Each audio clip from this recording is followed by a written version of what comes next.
இரவு ஜெபம். கர்த்தருக்கு ஸ்தோத்திரம். சங்கீதம் 147:3. இருதயம் நொறுங்குண்டவர்களை குணமாக்குகிறார், அவர்களுடைய காயங்களை கட்டுகிறார். சங்கீதம் 9:9. சிறுமைப்பட்டவனுக்கு கர்த்தர் அடைக்கலமானவர், நெருக்கப்படுகிற காலங்களில் அவரே தஞ்சமானவர். எங்களை நேசிக்கிற நல்ல இயேசுவே, இந்த நாளிலும் நீர் எங்களுக்கு செய்த எல்லா நன்மைகளுக்காய், கிருபைகளுக்காய், இரக்கங்களுக்காய், தயவுகளுக்காய், ஆசீர்வாதங்களுக்காய், காருண்யங்களுக்காய் உமக்கு நாங்கள் நன்றி செலுத்துகிறோம். ஏசப்பா, இந்த நாளிலும் அறிந்தும் அறியாமலும் செய்த எந்த பாவமாக இருந்தாலும் இன்னும் ஒரு விஷயம் ரத்தத்தினால் எங்களை கழுவி பரிசுத்தப்படுத்துங்கப்பா. அதிகாலை எழுந்து உம்மை பாடி மகிமைப்படுத்தி உடைய வேத வசனத்தை தியானிக்க எங்களுக்கு கிருபை கொடுங்கப்பா. காலை தோறும் உடைய கிருபைகள் எங்களுக்கு புதியவைகளாக இருக்கிறது. இயேசு சுவாமி, ஆண்டவரே, இருதயம் நொறுங்குண்ட உங்களுடைய காயங்களை கட்டுகிற தேவன் ஆண்டவரே, நீரே ஏசப்பா, நீரே ஏசப்பா.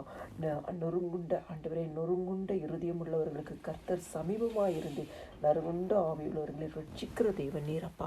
இந்த நாளிலும் கர்த்தாவே, இந்த இரவு வேளையில் ஜெபத்தை கேட்குற ஒவ்வொரு குடும்பத்தையும் ஆண்டவரே உடைய கரத்தில் நாங்கள் ஒப்பு கொடுக்கிறோம் சுவாமி. யாரெல்லாம் ஆண்டவரே இன்னைக்கு ஆண்டவரே மனதளவில் ஆண்டவரை பாதிக்கப்பட்டு மனதளவில் சோர்ந்து போயிருக்கிறாங்களோ, ஆண்டவரை வேதனையோடு கண்ணீரோடு இருக்கிறாங்களோ, டிப்ரெஷன் லெவலில் இருக்கிறாங்களோ, கர்த்தர் இந்த வார்த்தையின்படி அவர்களுக்கு தேற்றுவீராகப்பா, தேற்றுவீராக. நொறுங்குண்டு போயிருக்கிற இருதயங்களுக்கு சமீபமாக இருக்கிற தேவன் ஆண்டவரை நறுங்குண்ட ஆவி உள்ளவர்களை நீ ரட்சிக்கும்படியாய், ரட்சிப்பின் ஆசீர்வாதத்தை கொடுக்கும்படியாய், ரட்சிப்பினால் உண்டாகும் கிருபையை கொடுக்கும்படியாய், ரட்சிப்பினால் உண்டாகிற ஆண்டவரே மன நிம்மதியை கொடுக்கும்படியாய், சமாதானத்தை கொடுக்கும்படியாய் ஆண்டவராக இயேசு கிறிஸ்துவின் கரத்திற்குள்ளாய் ஆண்டவரே ஒப்பு கொடுக்கிற சுவாமி, ஒப்பு கொடுக்கிற ஒவ்வொரு குடும்பத்திலையும் சமாதானம் உண்டாகட்டும், ஒவ்வொரு குடும்பத்திலையும் சந்தோஷம் உண்டாகட்டும், ஒவ்வொரு குடும்பத்திலையும் மனமகிழ்ச்சி உண்டாகட்டும் அப்பா. இருதயம் நொறுங்குண்டு போயிருக்கிறவங்களை குணமாக்குவேன்னு சொன்னீங்க, அவங்க காயங்களை கட்டுவீராகப்பா.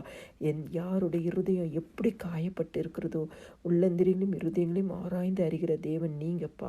அந்த காயங்களெல்லாம் கட்டுங்க இயேசு சுவாமி. குடும்பத்தில் சமாதானமும் சந்தோஷமும் பெருகும்படியாய், ஆசீர்வாதமும் நன்மையும் உண்டாகும்படியாய் இந்த வசனத்தை கேட்குற ஒவ்வொரு குடும்பத்திலையும் ஆண்டவரே நீர் அற்புதங்களை செய்வீராக, தேவைகளை சந்திப்பீராக. உடைய கிருபைகளும் உடைய இரக்கங்களும் குடும்பத்தின் நடுவில் இருக்கட்டும் அப்பா.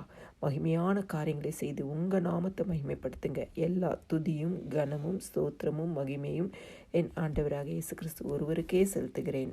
ஆமேன்.